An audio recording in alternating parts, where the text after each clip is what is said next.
출발 성공 투자 후반부 이어갑니다. 박민영입니다. 네, 전채린입니다. 출성투 후반부의 반가운 손님이자 저희 MTN 머니투데이 방송의 안방마님인 박 앵커와 오늘 특별하게 출발을 해보도록 하겠습니다. 오늘도 상승에 대한 힌트들 아주 많이 준비를 해주셨는데 그 전에 글로벌 증시에서 영향을 받을 만한 포인트들 어떤 것들이 있는지 복기를 해보시죠. 지난 금요일 뉴욕 증시는 부진한 경제 지표의 여파를 받아가면서 일제히 내림세를 그렸습니다. 다우지수 연중 최대 낙폭이었고요. 나스닥 지수는 약 한 달 만에 최대 하락폭을 그렸습니다. 크게 두 가지 경제 지표들이 영향을 가지게 됐는데 첫 번째로 2월 서비스업 PMI가 전달 대비 크게 하락을 했고 또 기준선인 50도 밑돌았습니다. 두 번째로는 소비자 심리지수가 64.7, 한 16개월 만에 최저 수준을 기록을 했고요. 그 안의 수치를 자세하게 뜯어봤을 때 5년 기대 인플레이션이 3.5%로 1995년 이후 최고 수준을 가리켰습니다. 각각 경기 위축에 대한 우려감 그리고 물가에 대한 우려감을 반영하고 있는 것이지요. 한마디로 스태그플레이션이라고 하는 키워드가 다시 시장의 화두로 올라서게 된 겁니다. 경기에 대한 우려감이 있다 보니까 안전자산에 대한 선호 심리가 나타나고요. 채권에 대한 수요가 늘어나면서 10년물 금리는 8bp가량의 급락세, 그리고 경기가 부진하다 보면 원유 수요가 감소하다 보니까 WTI 국제유가는 3%의 급락을 보였다는 점도 포인트로 잡아볼 수 있겠습니다. 그리고 이날 시장의 특징이 이렇게 지수가 막판까지 낙폭을 계속 벌렸다라는 것인데 거기에 영향을 줬던 또 한 가지의 뉴스가 바로 중국의 연구진이 새로운 코로나 바이러스를 발견했다라는 소식이 중국의 매체를 통해서 먼저 보도가 됐고요. 장중에 블룸버그가 이 내용을 보도를 했습니다. 미국 안에서는 백신 관련주들, 모더나, 화이자 등의 주가가 올랐다라는 특징이 있었습니다. 엔비디아와 테슬라 경기 침체 우려감을 빌미로 4%대 급락세로 진행이 됐고요. 특히 테슬라의 경우에는 리비아 내 가이던스가 부진했다라는 점이 전기차 업황 전반에 대한 우려감으로 번지면서 2차 전지 관련주들 시세까지 끌어내렸다는 특징이 있었죠. 반면 노브노디스크는 5%의 급등이었습니다. 미국 FDA가 위고비와 오젬픽의 공급 부족 문제가 해결됐다라고 발표한 점이 영향을 미쳤습니다. 그 밖에 히트맵을 열어서 업종별 특징을 보신다면요. 경기가 안 좋을 때 빛을 발하는 것이 바로 경기 방어주들이잖아요. 펩시코가 2%의 급등으로 리드를 했습니다. 월마트는 부진한 가이던스 여파를 받아가면서 이틀째 급락세를 나타냈고요. 그리고 그래도 좀 잘 버텨줬던 또 다른 쪽이 바로 제약주들입니다. 제약주들 역시 경기 방어적인 성격을 지니게 되는데 경기가 안 좋더라도 생명, 건강과 직결된 의료 서비스에 대한 수요는 계속해서 살아있기 때문이죠. 그 안에서도 아까 말씀드렸던 백신주들의 시세가 좋았습니다. 반면에 기술주들은 좋지가 않았습니다. 2.5%의 내림세를 그렸는데 이 경기 부진 빌미라는 이유도 있었지만 클라우드 서비스 업체인 아카마이 테크놀로지가 부진한 가이던스를 발표한 점 역시도 투심을 추가로 악화시켰습니다. 그러다 보니까 아마존, 알파벳, 자체적인 클라우드 서비스를 영위하고 있는 기업들의 주가 함께 내려갔죠. 그 밖에 뉴욕장 특징주들 두 가지 더 들고 왔는데요. 알리바바의 시세가 올해 들어서 정말 무섭습니다. 이날도 6% 가까운 급등으로 진행이 됐는데 최근 AI로의 강력한 투자를 진행하고 있다는 점, 게임스탑 CEO가 지분을 확보했다라는 소식, 거기에 더해 트럼프와 시진핑 간의 전화통화가 들려오면서 이 미중 간의 무역 갈등이 좀 완화될 거라는 기대감 자리를 했습니다. 핀더더와 징둥닷컴 등의 중국 관련 주식들 일제히 날아올랐고요. 그런가 하면 이날 시장에서만큼은 위험 회피 심리가 두드러지면서 그동안 시장에서 부각을 받았던 테마주들이 일제히 빠졌습니다. 양자, 우주, 드론 등이 포함이 됐고요. 암호화폐주들의 경우에는 거래량을 기준으로 전 세계 2위 거래소에 해당하는 바이비트가 이더리움 2조 원 규모를 탈취당했다라는 뉴스 속에서 코인베이스 등의 대표 종목들이 일제히 급락으로 진행됐습니다. 주말 사이 전해졌던 주요 뉴스들 몇 가지를 들고 왔습니다. TD코엔 측이 전한 소식인데요. 마이크로소프트가 최근 미국 내 일부 데이터 센터에 대한 임대 계약을 취소했다라는 소식입니다. 데이터 센터 확장 전략에 변화가 생기는 것인가? 이런 우려감을 자극할 수 있을 만한 소식인데요. 다만 우리가 최근에 빅테크주들의 실적 발표를 통해서 확인했듯 이 빅테크 기업들은 데이터 센터에 대한 투자를 줄이기는커녕 계속해서 유지, 확장하겠다라는 기조를 밝힌 바가 있기 때문에 시장으로의 영향은 제한적일 가능성이 있겠습니다. 두 번째로는 테슬라가 로보택시 사이버캡 분야에 대한 신규 채용을 실시한다라는 소식인데요. 자율주행 테마로 연결해 볼 수가 있을 것 같습니다.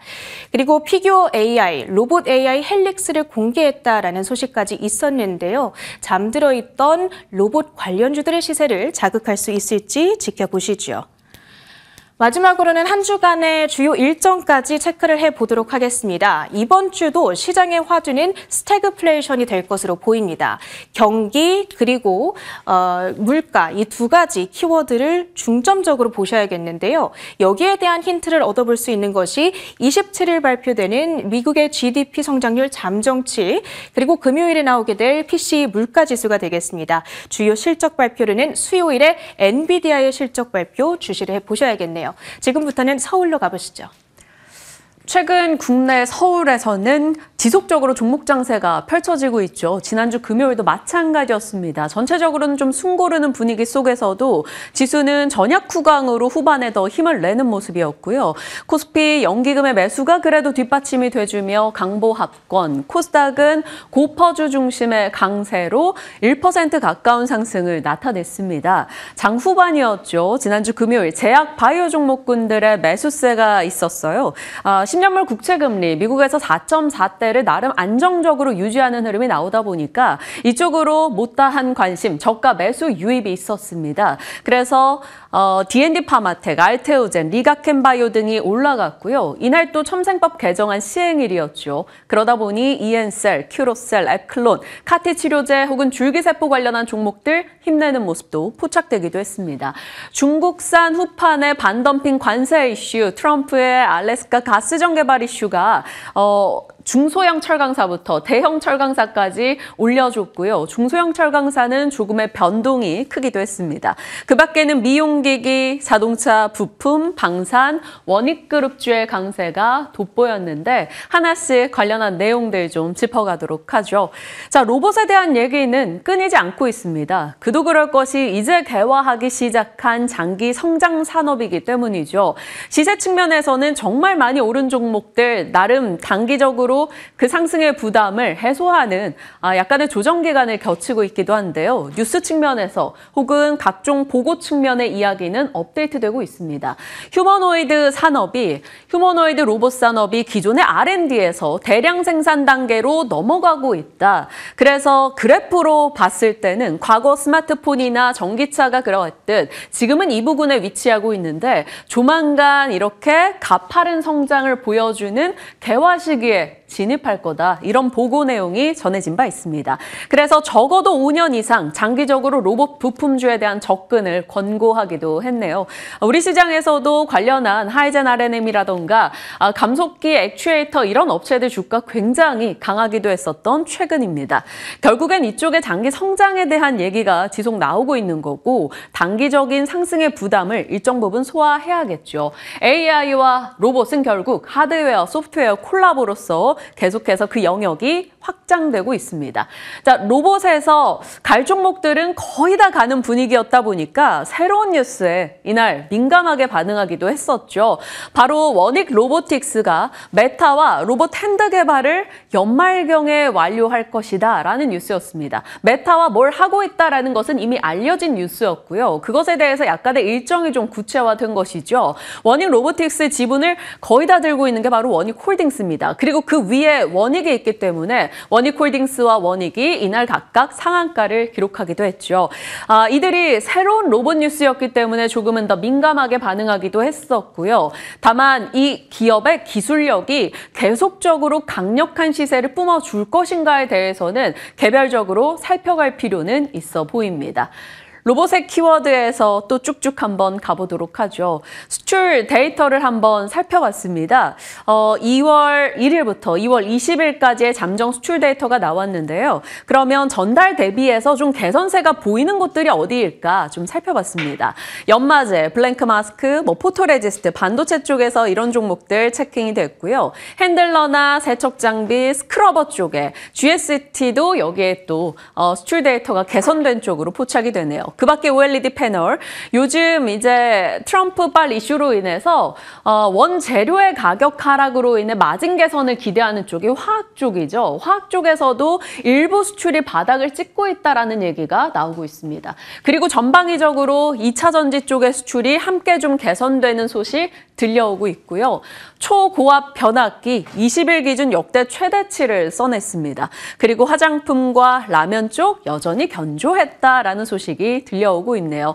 자, 2차 전지 쪽의 개선 뉴스가 요즘 많이 나오고 있어서 수급적으로 꽤 주목받고 있는 분위기죠. 인터배터리 일정을 앞둔 가운데 K배터리 3사가 관세 대응에 공동적으로 나섰다라는 뉴스와 일부 리튬 가격이 하향 안정화되고 있다라는 소식, 거기다가 로봇이 여기 붙었습니다. 휴머노이드 로봇 등 이런 로봇이 대중화되기 위해서는 배터리 성능이 올라가야 되고 차세대 기술 배터리 쪽인 전고체 쪽 주목받지 않겠느냐, 이런 얘기가 흘러나왔습니다. 안 그래도 현대차가 3월부터 전고체 생산 라인 가동한다라는 소식이 있었죠. 여기에 휴머노이드 로봇 이슈가 있었죠. 3월에 인터배터리 이슈가 있다 보니까 전고체 쪽이 최근에 굉장히 강하게 흘러가기도 했었죠. 자, 3월 5일부터 7일입니다. 배터리 쪽에 또 중요한 행사죠. 인터배터리가 열리게 되는데요. 전 세계 배터리 업체들이 대거 참석하게 됩니다. 여기서 LG엔솔은 기존보다 용량과 출력이 훨씬 좋은 46 시리즈 배터리를 공개하게 될 겁니다. 46 배터리 하면 우리 LNF 대주전자재료 이렇게들 보통 엮어가고요. 삼성 SDI는 화재 막는 기술과 전고체 배터리 얘기를 또다시 강조할 걸로 보입니다. 그러다 보니 시장에서는 46 배터리와 전고체 배터리를 인터배터리의 키워드로 놓고 보고는 분위기고요. 최근에 마침 좀 못 갔던 쪽에서 섹터 관심을 두는 편이다 보니 2차 전지 종목들이 강하게 흘러갔습니다. 주말 사이 뉴욕장에서는 반도체 2차 전지 전반적으로 좋지 않았으나 국내장의 개별 종목 장세로서 역할을 좀 더 해줄 수 있을지 지켜봐야겠죠. 자, 인터배터리에서 전고체 이야기가 나오는 것은 매년 이맘때쯤 반복되는 일정입니다. 작년에도 칸노 류지 교수가 인터배터리 분명한 방향이 있다라고 얘기했던 바가 있었죠. 그래서 지난 금요일에 전고체 관련한 종목들이 이렇게 시세를 보여주기도 했습니다. 참고하시죠. 자, 시간 외는 엔비디아가 이제 냉각 기술을 한국 업체와 협력할 것이다. 이런 단독 뉴스가 나왔습니다. 단독이라서 주의는 필요합니다만 관련 뉴스로 인해 시간 외에서 시세 등이 있었죠. 지금 압도적으로 쓰는 게 AI 발열을 잡기 위해서 공냉식 냉각을 사용하고 있는데 수냉식과 액침 냉각으로 많이들 이동하고 있죠. 이쪽이 훨씬 효율이 좋기 때문입니다. 그래서 이 뉴스가 나와서 과연 엔비디아와 냉각 기술을 어디가 협력하게 될 것인가 기대감이 퍼지면서 시간 외 종목들이 올랐습니다. 공조 쪽에서는 삼성 공조가 상승세를 보여줬고요. 액침 냉각 기술로는 국내에서 GST가 기술력은 굉장히 좋죠. 시간의 상한가 나타냈습니다. 그 밖에 반도체 칠러 스크러버 쪽 종목들 유니셈이나 워트 이런 온도 제어 쪽에 맞춤한 반도체 기업들의 기술력도 좀 부각이 되면서 올라가는 모습 있기도 했고요. 귀뚜라미 범양 관련한 종목이라고 해서 TBC가 상승하기도 했습니다. 자, 이것은 단독 뉴스라서 주의는 필요하나 단기적인 시세에 대해서는 체크해 가도록 하죠. 결국 시장은 패권 다툼이라는 전체 키워드에서 각종 산업을 앞두고 엄청난 패권 다툼이 진행되는데 이 산업을 가동하기 위해서는 싸고 안정적인 에너지원이 필요하다. 그래서 원전, LNG, ESS 관련해서 연결되는 종목들도 한 번씩 순환이 있었죠. 그리고 안정적인 에너지원을 안전하게 전달하기 위해서 송배전, 변압기 이런 쪽이 필요하다라고 해서 수출 데이터 등을 체크했던 바가 있었습니다. 이 패권 다툼이라는 키워드 내에서 계속 돈이 돌고 있다라는 것이고 많이 오른 것에서 일정 부분 조정을 줬다가 다시 갔다가가 반복되고 있죠. 3월 말 공매도 재개 이슈 등을 앞두고 어떻게 흘러갈지 좀 볼 필요가 있겠습니다. 자, 앞서 체린 앵커 브리핑에 주셨다시피 신종 박쥐 코로나 이슈가 등장했는데요. 단발적으로라도 이런 트레이딩이 돌 가능성은 염두에 둬야겠죠. 휴마시스, 수젠텍 등등의 종목들 키트 쪽으로 먼저 체크해 보시길 바랍니다. 일정 다이얼입니다. 이번 주 가장 중요한 것은 엔비디아의 실적 체크가 되겠고요. 글로벌 스마트폰 1월 판매량 28일에 예정돼 있습니다. 이구환신 소비 효과가 정말 있었는지 IT 가전 쪽에 영향이 있을 것이기 때문에 체크해 주시고요. 3월에는 MWC 모바일 월드 컨글러스 일정이 있고요. 엔비디아의 연례 개발자 행사 있습니다. 여기서는 반도체 유리기판 CXL 양자 쪽이 체크되겠죠. 그 밖에는 공매도 재개 이슈에 따라 섹터 포트 비중을 어떻게 나가실지 고민이 필요하고요.